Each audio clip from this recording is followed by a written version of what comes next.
اعوذ باللہ من الشیطان الرجیم بسم اللہ الرحمن الرحیم السلام علیکم ورحمۃ اللہ وبرکاتہ۔ میں آپ سب کو خوش آمدید کہتی ہوں اپنے اس یوٹیوب چینل پر۔ آج ہماری ویڈیو کا عنوان ہے قرآن مجید کی تلاوت کے فضائل، اہمیت اور آداب۔ آج کی ہماری یہ ویڈیو بہت ہی خاص موضوع پر مشتمل ہے، تو اس ویڈیو کو آخر تک ضرور دیکھیں۔ ویڈیو شروع کرنے سے پہلے ایک چھوٹی سی گزارش کہ اگر ابھی تک آپ نے ہمارا یوٹیوب چینل سبسکرائب نہیں کیا تو اسے سبسکرائب کر لیجئے اور ساتھ ہی ساتھ نوٹیفیکیشن بیل آئیکن ضرور دبائیے تاکہ آپ کو روزانہ کی بنیاد پر اس طرح کی معلوماتی ویڈیوز ملتی رہیں۔ تو آئیے اللہ رب العزت کے بابرکت نام کے ساتھ آج کی ویڈیو کا آغاز کرتے ہیں۔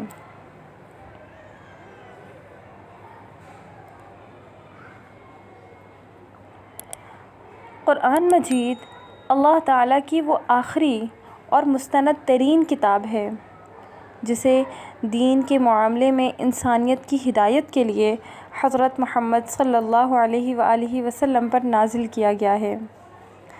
اس کتاب ہدایت سے استفادہ انسان تبھی کر سکتا ہے جب وہ اسے پڑھے گا، اس کی تلاوت کرے گا اور اس کا مطالعہ کرے گا۔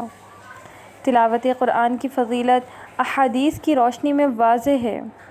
حضرت عثمان بن عفان رضی اللہ تعالی عنہ سے روایت ہے کہ رسول اللہ صلی اللہ علیہ وآلہ وسلم نے فرمایا، تم میں سب سے بہتر وہ شخص ہے جو قرآن سیکھے اور اسے سکھائے۔ صحیح بخاری۔ اسی طرح ایک اور روایت میں حضرت عمر بن خطاب رضی اللہ تعالیٰ عنہ سے روایت ہے کہ نبی کریم صلی اللہ علیہ وآلہ وسلم نے فرمایا، اللہ تعالیٰ اس کتاب یعنی قرآن مجید کی وجہ سے بہت سے لوگوں کو سرفراز فرمائے گا اور اسی کی وجہ سے دوسروں کو ذلیل کر دے گا۔ یہ حدیث صحیح مسلم سے لی گئی ہے۔ سرفراز اللہ کے حکم سے وہی ہوں گے جو قرآن کے احکامات کی پیروی کریں گے۔ ابتدائی چند صدیوں میں مسلمان جب ہر جگہ قرآن کے حامل اور عامل تھے، اس پر عمل کی برکت سے وہ دین اور دنیا کی سعادتوں سے بہرہ ور ہوئے، لیکن مسلمانوں نے جب سے قرآن کے احکامات اور قوانین پر عمل کرنے کو اپنی زندگی سے خارج کر دیا، تب سے ہی ان پر ذلت اور رسوائی کا عذاب مسلط ہو گیا۔ کاش کہ مسلمان دوبارہ قرآن کریم سے اپنا رشتہ جوڑیں تاکہ ان کی عظمت ان کے دلوں میں بیٹھ سکے۔ حضرت ابن عباس رضی اللہ تعالیٰ عنہ سے روایت ہے کہ رسول اللہ صلی اللہ علیہ وآلہ وسلم نے فرمایا، بے شک وہ شخص جس کے دل میں قرآن کا کچھ حصہ یاد نہ ہو وہ ویران گھر کی طرح ہے، یعنی جیسے ویران گھر خیر و برکت اور رہنے والوں سے خالی ہوتا ہے، ایسے ہی اس شخص کا دل خیر و برکت اور روحانیت سے خالی ہوتا ہے جسے قرآن مجید کا کوئی بھی حصہ یاد نہیں۔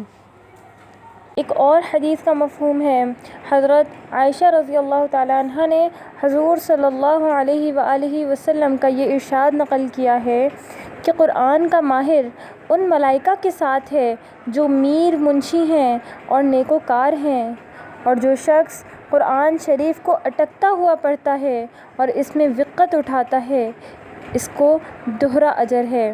سبحان اللہ۔ اسی طرح ایک اور حدیث نبوی صلی اللہ علیہ وآلہ وسلم ہے، حضرت عبداللہ بن عمر رضی اللہ تعالیٰ عنہ نے حضور اقدس صلی اللہ علیہ وآلہ وسلم کا یہ ارشاد نقل کیا ہے کہ قیامت کے دن صاحب قرآن سے کہا جائے گا کہ قرآن شریف پڑھتا جا اور بہشت کے درجوں پر چڑھتا جا اور ٹھہر ٹھہر کر پڑھ، جیسا کہ تو دنیا میں ٹھہر ٹھہر کر پڑھا کرتا تھا، بس تیرا مرتبہ وہی ہے جہاں آخری آیت پر پہنچے۔ سبحان اللہ۔ اسی طرح حضرت سلمان رضی اللہ تعالیٰ عنہ کہتے ہیں کہ میں نے حضور صلی اللہ علیہ وآلہ وسلم سے پوچھا کہ جو شخص اس کو یاد کر لے اس کو کیا اجر ملے گا؟ حضور صلی اللہ علیہ وآلہ وسلم نے ارشاد فرمایا کہ اللہ رب العزت اس کا انبیاء، اور علماء کے ساتھ حشر فرمائیں گے۔ سبحان اللہ، سبحان اللہ۔ آخر میں میری اللہ رب العزت سے دعا ہے کہ اللہ رب العزت ہم کو صحیح معنوں میں قرآن مجید کو پڑھنے کی، سمجھنے کی اور عمل کرنے کی توفیق عطا فرمائے۔ آمین۔ وآخر الدعوانا ان الحمد للہ رب العالمین۔